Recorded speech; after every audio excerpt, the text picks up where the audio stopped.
할렐루야 중등부 친구 여러분, 날씨가 많이 무더워졌습니다. 여러분 건강 유의하시고요. 또 무엇보다도 여러분의 영적 건강을 유의하셔서 매일매일 늘 하나님과 동행할 수 있는 삶 살아드리기를 간절히 소원합니다. 우리 이 시간 함께 사도신경으로 우리의 신앙을 고백하도록 하겠습니다. 전능하사 천지를 만드신 하나님 아버지를 내가 믿사오며 그 외아들 우리 주 예수 그리스도를 믿사오니 이는 성령으로 잉태하사 동정녀 마리아에게 나시고 본디오 빌라도에게 고난을 받으사 십자가에 못 박혀 죽으시고 장사한 지 사흘 만에 죽은 자 가운데서 다시 살아나시며 하늘에 오르사 전능하신 하나님 우편에 계시다가 저로서 산자와 준자를 심판하러 오시리라. 성령을 믿사오며 거룩한 공예와 성도가 서로 교통하는 것과 죄를 사하여 주시는 것과 몸이 다시 사는 것과 영원히 사는 것을 믿사옵나이다. 아멘. 우리 이 시간 함께 나눌 말씀은 시편 말씀입니다. 시편 31편 1절부터 14절 말씀입니다. 시편 31편 1절부터 14절 말씀 함께 합독하도록 하겠습니다. 여호와여, 내가 주께 피하오니 나로 영원히 부끄럽게 마시고 주의 의로 나를 건지소서. 내게 귀를 기울여 속히 건지시고 내게 견고한 바위와 구원하는 보장이 되소서. 주는 나의 반석과 산성이시니 그러므로 주의 이름을 인하여 나를 인도하시고 지도하소서. 저희가 나를 위하여 비밀이 친 그물에서 빼어내소서. 주는 나의 산성이시니이다. 내가 나의 영을 주의 손에 부탁하나이다. 진리의 하나님 여호와여, 나를 구속하셨나이다. 내가 허탄한 거짓을 숭상하는 자를 미워하고 여호와를 의지하나이다. 내가 주의 인자하심을 기뻐하며 즐거워할 것은 주께서 나의 곤란을 감찰하사 환난 중에 있는 내 영혼을 아셨고 나를 대적의 수중에 금고치 아니하셨고 내 발을 넓은 곳에 세우셨음이니이다. 여호와여, 내 고통을 인하여 나를 긍휼히 여기소서. 내가 근심으로 눈과 혼과 몸이 쇠하였나이다. 내 생명은 슬픔으로 보내며 나의 해는 탄식으로 보내며 내 기력이 나의 죄악으로 약하며 나의 뼈가 쇠하도소이다. 내가 모든 대적으로 말미암아 욕을 당하고 내 이웃에게서는 심히 당하니 내 친구가 놀라고 길에서 보는 자가 나를 피하였나이다. 내가 잊어버린 바 됨이 사망한 자를 마음에 두지 아니함 같고 파기와 같은 이이다. 내가 무리의 비방을 들어오매 사방에 두려움이 있나이다. 저희가 나를 치려 의논할 때 내 생명을 빼앗기로 꾀였나이다. 여호와여, 그러하여도 나는 주께 의지하고 말하기를 주는 내 하나님이시라 하였나이다. 아멘. 이 시간 함께 그러하여도 라는 제목으로 여러분과 은혜 나누도록 하겠습니다. 오늘 우리가 함께 읽은 이 본문은요, 우리는 깊은 고난의 깊은 수렁 속에 빠져서 허우적거리고 있는, 고통 속에 허우적거리고 있는 한 인물을 소개하고 있는 본문입니다. 왜 이 사람이 이렇게 됐는지, 구체적으로 이분이 겪고 있는 이 고난의 내용이 무엇인지는 언급이 되어 있지는 않지만, 한 가지 분명한 사실은 우리가 9절 10절을 통해서 알 수 있는 사실은 이분이 겪고 있는 이 고통의 크기가 실로 엄청나다는 것입니다. 너무나 깊은 근심 때문에 눈이 안 보일 지경이었다고 합니다. 그리고 정신적인 스트레스로 인하여서 영혼이 쇠하였다라고까지 고백하고 있습니다. 그야말로 어떻습니까?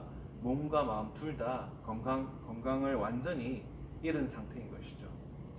사실 오늘 이 시편 기자의 이런 고백뿐만이 아니라 그 누구라도 사실 고난과 고통은 인류 모두에게 있어서 공통의 어려운 문제입니다. 여러분, 프로이드라는 심리학자를 알 겁니다. 이 프로이드와 동시대에 프로이드와 쌍벽을 이루던 유명한 심리학자가 있었는데요. 그 사람의 이름은 칼 구스타프 융이었습니다. 융이 이런 말을 했습니다.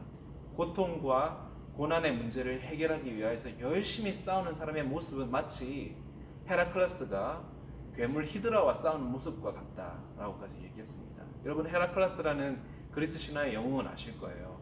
히드라는 어떤 괴물이냐면, 이 히드라라는 괴물은 머리를 자르면 또 생겨나고, 그래서 또 자르면 또 다시 머리가 생겨나는, 정말 해치우려고 해도 해치워지지 않는 까다로운 괴물이 바로 이 히드라라는 괴물이었습니다. 그러니까 이런 히드라처럼 우리 삶에 있어서 이 고난이라는 문제는 해결하면 또 나타나고 해결하면 또 나타나는 우리 인생에 있어서 끝없는 싸움의 대상이 바로 이 고난이라는 것이죠. 오늘 본문 시편 31편의 고통의 주인공은 사실은 저와 여러분이 너무나도 친숙하게 자주 들었던 인물인 바로 믿음의 사람 다윗이었습니다. 여러분 참 이해되지 않잖아요. 왜 다윗과 같이 하나님이 정말 내 마음에 합한 자라면서 하나님이 끔찍하게 사랑하셨던 이 다윗과 같은 사람에게 왜 이런 절망적인 고통과 시련이 한두 번도 아니고 끊임없이 그의 인생 가운데 계속해서 주어지는 것일까요? 왜 하나님은 사랑하신다면서 사랑하는 자에게 형통이 아니라 이런 고통을 주시는 걸까요? 사실 대단히 어려운 문제인 것은 틀림이 없습니다. 왜 이런 고난을 주시는가에 대해서는 사실 우리 인간의 지혜와 인간의 머리로는 딱 명확하게 설득되는 답을 얻을 수가 없습니다.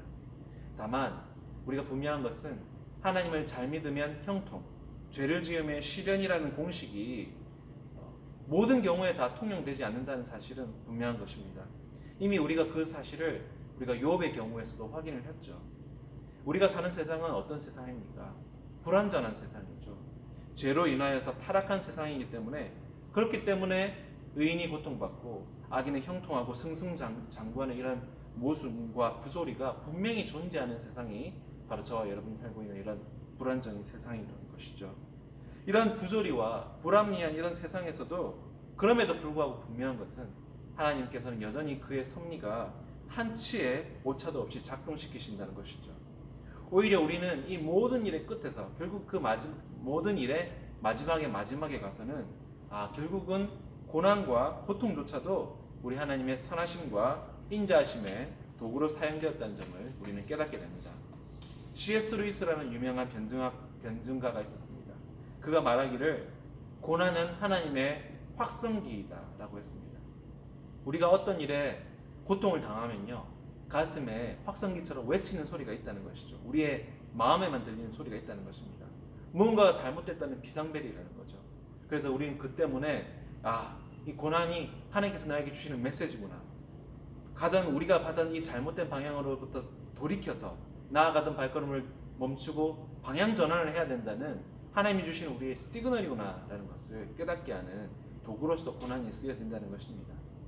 폴 브랜드라는 우리 성경에는 나병 혹은 문둥병으로 기록되어 있는 한센 C병이라고 불리는 병에 전문 의사가 있었습니다. 그런데 이 폴 브랜드라는 이 의사분이 자주 이런 말을 했다고 합니다. 고통을 느낀다는 것을 감사해라. 고통은 하나님이 우리에게 주신 가장 귀한 선물이다 라는 말을 했다고 합니다. 언뜻 상식적으로는 수긍이 잘 안 가잖아요. 그런데 평생 문둥병자들을 이렇게 돌보면서 그가 깨달은 것은 이 문둥병자들, 한센 C병 환자들의 진짜 비극은 한센 C병이라는 그 병 그 자체보다도 병으로 인하여서 고통을 아는 신경이 마비되었다는 데 있다는 것을 그가 오랫동안 이 한센 C병 환자들을 이렇게 치료하면서 깨달았다는 것입니다. 어느 날 밤 그가 나병 환자들이 모여 있는 걸 보았대요. 숯불에서 이 나병 환자들이 밤을 구워 먹고 있더라는 겁니다. 그런데 이 사람들이 손에 감각이 없으니까 그 시뻘건 그 숯불 속에 직접 손을 집어 넣어서 밤을 꺼내서 밤을 개걸스럽게 까서 먹고 있는 모습을 보면서 마음이 무너져 내렸다는 거예요.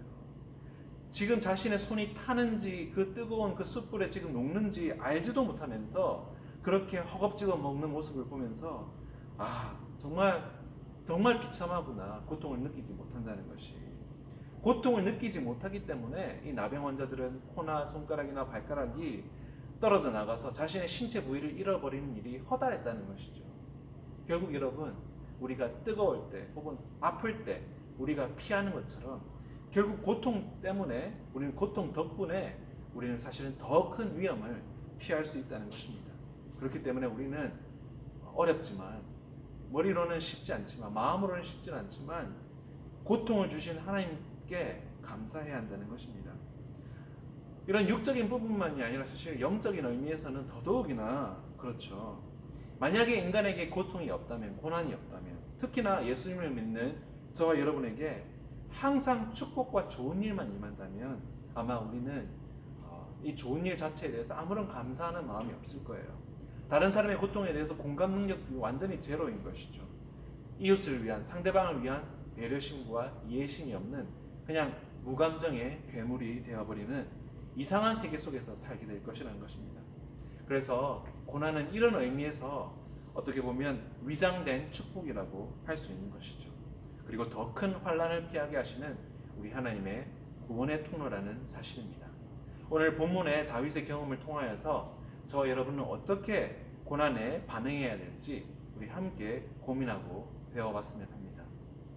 첫 번째로요, 고난 앞에 오늘 시편에서 나와 있듯이 고난 앞에서 다윗은 자신의 감정에 너무나도 솔직했습니다. 그냥 솔직한 정도가 아니라 뭐야 이거 조울증 아니야? 라고 의심될 정도로 심한 감정의 기복을 솔직하게 자신의 감정의 변화를 다윗은 시편을 통해서 기록하고 있습니다. 어떻게 하고 있습니까? 좋다가도 울다가 또 절망했다가도 또 소망을 가지고 그야말로 반쯤 혼이 나간 상태인 것이죠. 그 와중에도 끊임없이 되풀이 되는 게 있습니다. 제발 고통스러운 이 환경 속에서 저를 좀 건져달라는 그런 다급한 하소연과 애원의 장면이 오늘 우리가 읽은 이 본문에서도 10번 이상 등장하고 있습니다. 여러분, 앞서 말씀드린 것처럼 우리가 고난이 축복이라고 받아들여야 하고 또 고난 가운데서도 감사하라고 말씀은 드렸지만 사실 그게 어떻게 인간의 힘으로 그게 쉽겠어요? 가능하겠어요? 우리가 무슨 변태도 아니고 우리가 어떻게 고난과 고통을 어떻게 우리가 즐길 수 있겠어요? 우리 속은 다 타들어가는데 겉으로는 평안한 척, 괜찮은 척, 이건 사실 자기 기만이고 자기 위선인 것이죠. 아브라함은 아내를 잃고서 어떻게 했냐면요, 눈물 콧물을 다 흘리면서 대성통곡을 했다고 합니다. 그러니까 그 장면이 너무너무 안쓰러워서 온 지역에서 민족을 불문하고 족속을 불문하고 다 함께 애곡했다고 합니다.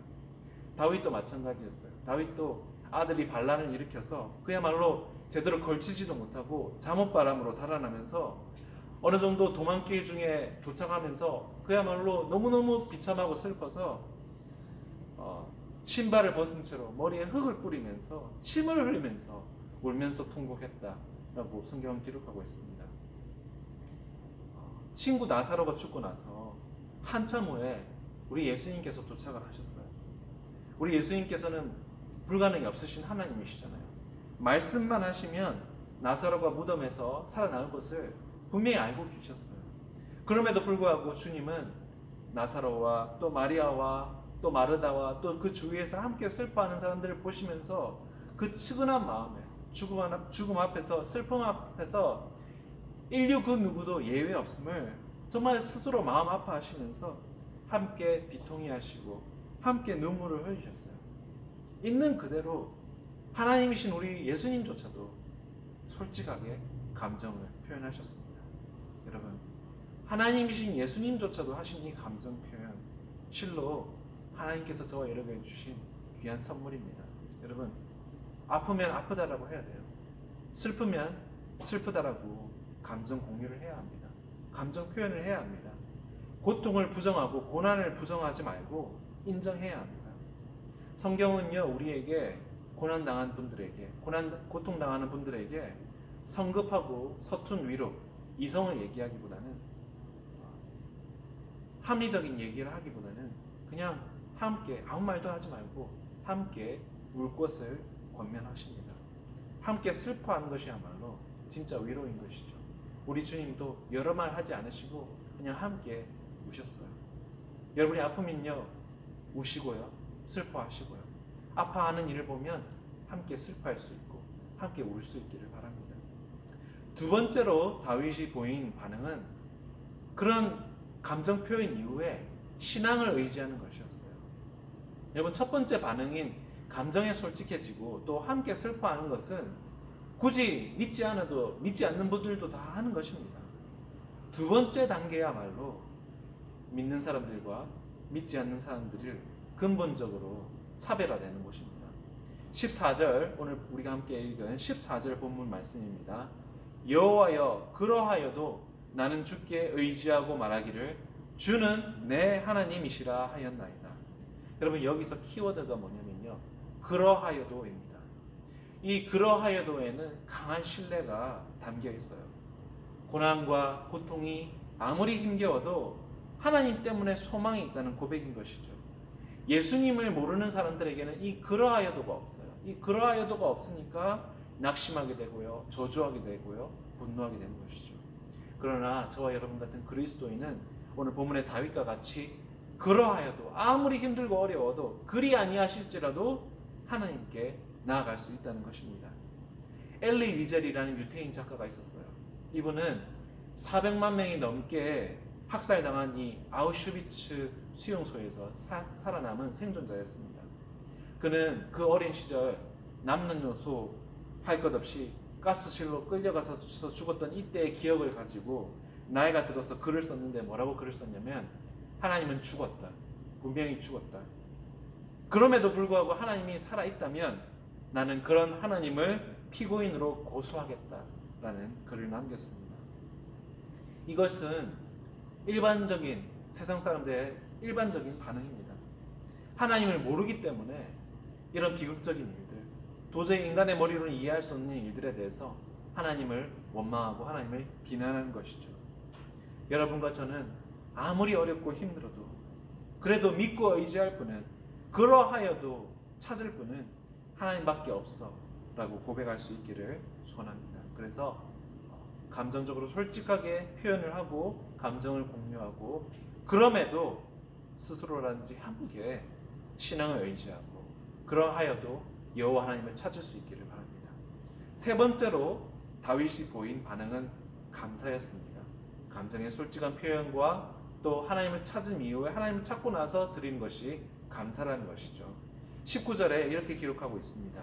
주를 두려워하는 자를 위하여 쌓아두신 은혜, 곧 인생 앞에서 주께 피하는 자를 위하여 베푸신 은혜가 어찌 그리 크신지요 라는 고백이 나옵니다. 여기서 우리가 또한 주목해야 될 키워드는요, 쌓아두신 은혜에 쌓아두신이라는 표현입니다. 영어 성경에는 hidden이라고 표현되어 있습니다. 숨겼다는 것이죠. 무슨 말씀입니까? 우리가 고난의 가장 극심한 한가운데 있을지라도 그 순간에도 우리에게 베푸실 은혜가 쌓여있고 숨겨져 있다는 것이죠. 우리 눈에는 보이지 않아도 우리에게 주실 은혜가 이미 있다는 사실입니다. 믿음이 없이는 보이지 않지만 분명히 존재하는 은혜가 있다는 것이죠. 상황을 역전시키시고 회복과 축복의 은혜가 이미 우리의 코앞에 도착해 있다는 것입니다. 하나님을 아는 사람은, 하나님을 만난 사람은 이런 믿음의 눈으로 상황들을 바라보기 때문에 아무리 어려워도 낙심하지 않고 소망을 품고, 오늘 본문의 다윗처럼 하나님이 은혜 베푸실 것을 확신하고 그때를 기다리는 것입니다. 아직 은혜를 받지는 못했지만 받을 것을 믿어 의심치 않고 미리 감사하는 것이죠. 미래에 소망이 있으면요, 현재의 어려움에서도 감사할 수 있습니다. 그래서 여러분, 지금 당장 하나님께서 응답하시지 아니하시고 지금 당장 하나님께서 당장 모든 상황을 해결해 주시지 않는다 할지라도 이미 하나님께서 회복하실 것을 믿고 지금의 고통 가운데서도 벌써 앞서서 감사할 수 있기를 바랍니다. 이제 마지막으로 다윗이 보인 반응은 담대함이었습니다. 23절, 24절에 보시면 강하고 담대하라, 여호와를 바라는 너희들아 라고 말씀하십니다. 고난 속에서 비겁하게 비굴해지지 말고 강하고 담대하게 믿음으로 고난에 도리어 맞서라고 말씀하시는 것이죠. 고난과 이 고통에 굴복해서 자꾸 바닥에 엎드려 있지만 말라는 것입니다. 여러분, 그리스도인이 절망에서 헤어나오지 못하고 그대로 있는다는 것은 하나님이 계시지 않는다는 간접적인 고백이나 다름없습니다. 그러다 보면요, 절망에 굴복해버려서 정작 하나님께서 도움의 손길을 베푸심에도 불구하고 그 손을 잡지 못하는 최악의 사태가 일어날 수도 있다는 것입니다. 요한복음 16장 33절 말씀입니다. 세상에서 너희가 환난을 당하나 담대하라, 내가 세상을 이겼노라 라고 우리 주님께서 직접 승리를 보장하시고 선포하십니다. 여러분, 불을 지날 때나 물을 지날 때나 어떤 종류의 환난과 어려움을 여러분이 지날지라도 여러분께는 늘 하나님이 함께 하신다는 사실을 믿으시기를 바랍니다. 이제 말씀을 마무리하겠습니다. 이 세상 그 누구도 고난과 고통을 100% 면제받은 사람은 한 명도 없어요. 누구나 언젠가 있을 고난과 고통을 각오하고 매일매일을 살아야 합니다. 특히나 저와 여러분처럼 믿는 사람은 고난 너머에 하나님이 예비하신 은혜와 형통이 있다는 사실을 분명히 기억해야 합니다. 여러분, 폭풍 너머에 찬란한 태양이 비치는 날이 있을 것이라는 사실과요, 또 그러다 보면 또 그 찬란한 태양이 비치는 그 빛 너머에는 또 다른 먹구름이 다가올 것이라는 사실을 우리는 인정해야 합니다. 그러므로 우리는 어떻습니까? 우리가 고난당할 때나 형통할 때나 한결같이 오늘 본문의 다윗처럼 강하고 담대하게 여호와를 바라보는 사람들이 되기를 간절히 소원합니다. 여러분, 무턱대고 고난과 고통을 피하기만 하려는 사람은 비겁한 사람입니다. 평생 도망 다니는 사람은 싸우기도 전에 패배를 인정하는 사람입니다. 그런 삶은 승리를 이미 보장하신 우리 주님과 나는 전혀 상관없다라는 태도를 가지고 사는 삶입니다. 여러분, 고난을 마주하고 맞서는 용기와 힘 여러분들이 구하면 주십니다. 구하지 않고 미리 포기하지 않기를 바랍니다. 앞으로의 삶 가운데 여러분들이 만날 고난들을 두려워하지 마시고 어떤 고난도 영원하지 않다는 사실을 기억하시기를 바랍니다. 도리어 이 고난은 더 큰 고난을 피하게 하시고 더 큰 축복을 누릴 수 있게 하시는 다른 형태의 축복임을 깨닫게 하신 은혜가 여러분들에게 임하시기를 간절히 소원합니다. 우리 이 시간 함께 기도하도록 하겠습니다. 하나님 아버지, 세상은 우는 꽹과리처럼 다가오는 시대는 이럴 것이다, 저럴 것이다 예상하고 예측하지만 그 누구도 장담할 수 없음을 하나님 앞에 솔직하게 고백합니다. 다가올 앞날은 오직 시간의 주인이신 하나님만이 아십니다. 우리 중등부 친구들 앞에 여러 그 삶 가운데 어떤 어려움이 닥친다 할지라도 다윗이 하나님 앞에 타는 듯한 심정을 쏟아 놓을 때 힘과 용기와 위로와 더 큰 믿음을 주신 것처럼 우리 친구들에게도 확신과 믿음 주셔서 어떤 고난에서도 떨쳐 일어나는 은혜를 허락하여 주옵소서. 다윗과 같이 그러하여도 나는 주님을 의지합니다 라고 고백할 수 있는 믿음을 허락하여 주옵소서. 이 모든 말씀 살아계신 우리 구주 예수 그리스도의 이름으로 기도드립니다. 아멘. 축도함으로 예배를 마치도록 하겠습니다. 이제는 우리 주 예수 그리스도의 은혜와 하나님의 크신 사랑과 성령님의 감화감동 교통하심이 고통과 고난의 파도를 헤쳐나가는 믿음의 자녀들 머리머리 위에 이제로부터 영원토록 함께 있을지어다. 아멘. 한 주간도 승리하시는 우리 중등부 친구들 되기를 바랍니다.